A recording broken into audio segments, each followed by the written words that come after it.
Kita bertemu kembali dalam acara Tafsir Pendidikan Islam bersama saya Raja Saraji Sukatan dan narasumber kita Dr. Ahmad Alim Asyamah. Sepertinya zaman ini hadis yang Nabi ucapkan ratusan tahun yang lalu sepertinya terjadi ketika zaman ini saja. Zaman fitnah gitu ya. Zaman fitnah dan adanya ruwaibidah tadi saja. Orang-orang yang tidak mempunyai kapasitas untuk, tapi dia membicarakan hal yang tidak sesuai dengan kapasitasnya saja. Sebenarnya seperti zaman seperti ini, bagaimana sikap seorang ulama untuk menyikapi zaman seperti ini? Baik, bismillah, alhamdulillah, salatu wassalamu ala rasulillah, amma ba'du. Jadi sekali lagi, kehadiran ulama itu sangat penting ya di dalam kehidupan bermasyarakat ya, kehidupan berpolitik, kehidupan berbangsa dan bernegara, ini sangat penting ya. Nah, tanpa ulama ini ya, manusia akan kehilangan arah ya. Kemana itu ya? Dia harus melangkah ya, kehilangan ya bintang ya, cahaya ya, sehingga gelap ya. Ketika orang gelap itu arah depan dia tidak tahu, arah belakang juga tidak pernah tahu, yang kanan yang mana, yang kiri juga yang mana. Makanya di sini Allah Subhanahu wa taala mengingatkan fas'alu ahla dzikri in kuntum la ta'lamun. Ya, bertanyalah kalian kepada ahlu dzikri, kepada para ulama itu jika kalian tidak tahu ya. Karena ulama ini memiliki peran sentral di dalam kehidupan masyarakat. Ulama itu penerus Nabi ya. Nabi sudah tiada, sudah wafat. Siapa yang akan meneruskan risalah ini? Ya ulama ya. Ulama, maka taatlah kepada Allah, taat kepada Rasul dan ulama di sini. Wa atiullah war rasula wa ulil amri minkum. Taatlah Allah, Rasul dan ulil amri. Siapa ulil amri di sini? Sebagian ulama tafsir mengatakan ya, ai ulul fiqh fid din, ya, orang yang memiliki kepahaman agama ya. Ya, ai ulama ya, ulama dan fuqaha ini ya. Jadi oleh karena itu ulama ini sebagai garis pandu ya, yang akan membawa kemana arah masyarakat.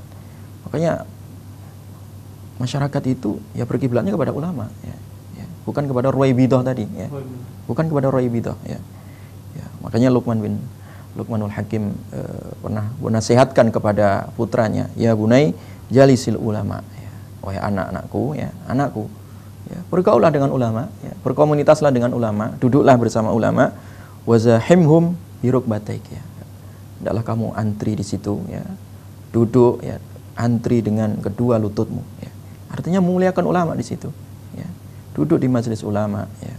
Fa innallaha yuhyil qulub, karena sesungguhnya Allah itu menghidupkan hati manusia itu binuril hikmah ya. Dengan ilmu hikmah ya. Hikmahnya para ulama ya. Ilmu yang keluar, risalah yang keluar dari para ulama sebagai warisan dari anbiya ya. Kama yuhyil ardal al-maitah biwabil as-sama ya. Sebagaimana ya, menghidupkan bumi yang mati dengan tetesan air hujan. Di sini diibaratkan ulama seperti tetesan air hujan, seperti air yang turun, yang membasahi bumi yang tandus ya.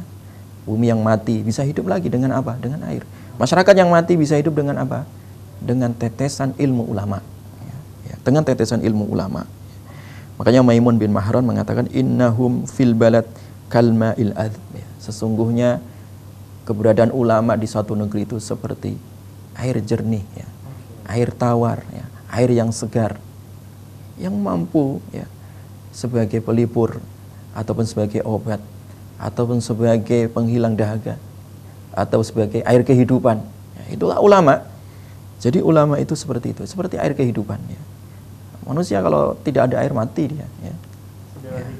Iya. Ya, jadi diibaratkan seperti air kehidupan ulama itu ya, yang menghidupkan hati-hati yang mati ya.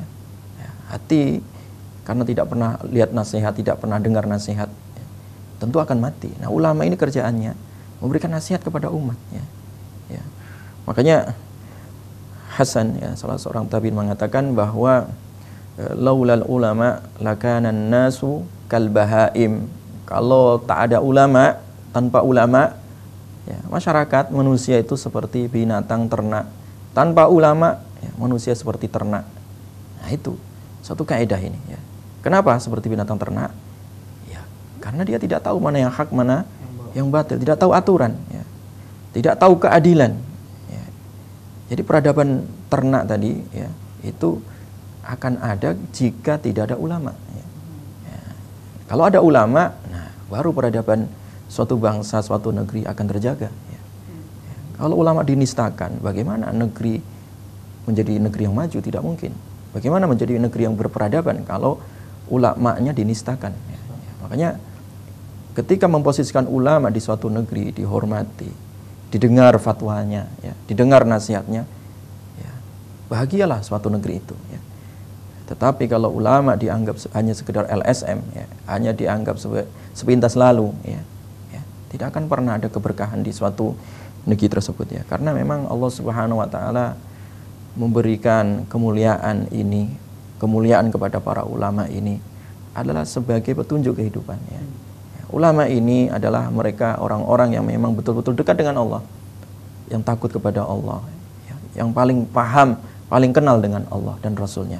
Innama yakhsyallah min ibadihil ulama, ya. Sesungguhnya hanyalah yang takut dengan Allah itu ya dari kalangan para ulama, ya. Makanya ketika ulama itu hilang, ya, hilanglah ilmu, ya. Ya. Ketika ulama hilang, ya hilanglah ilmu, ya. Makanya Nabi SAW pernah bersabda, hal tadruna ma dhihabul ilm. Apakah kalian tahu, ya, kapan ilmu itu akan hilang? Apakah kalian tahu, ya, bagaimana ilmu itu bisa hilang? Nabi kemudian melanjutkan, qala dhihabul ulama minal ard, ya. Kalau ulama itu telah pergi dari muka bumi, ya. Jadi diangkatnya ulama berarti diangkatnya ilmu, ya. Kebenaran semakin semakin abu-abu, ya, ketika tidak ada ulamanya. Makanya Imam Syafi'i rahimahullah, beliau pernah menegaskan bahwa ad-dunya kulluha zulmah, ya. Dunia ini seluruhnya, ya, gelap, ya, hitam. Illa majalisal ulama, ya, kecuali majelis-majelis ulama. Lihat di sini, dunia itu gelap, ya, kecuali memang majelis ulama. Artinya apa? Ya, karena dengan majelis ilmu, ya, majelis yang ada di dalamnya para ulama, ya, risalah disampaikan, pesan Allah, firman Allah diutarakan di sana, ya, nasihat dari Rasulullah SAW disampaikan kepada umat ini, itu adalah sebagai cahaya, ya.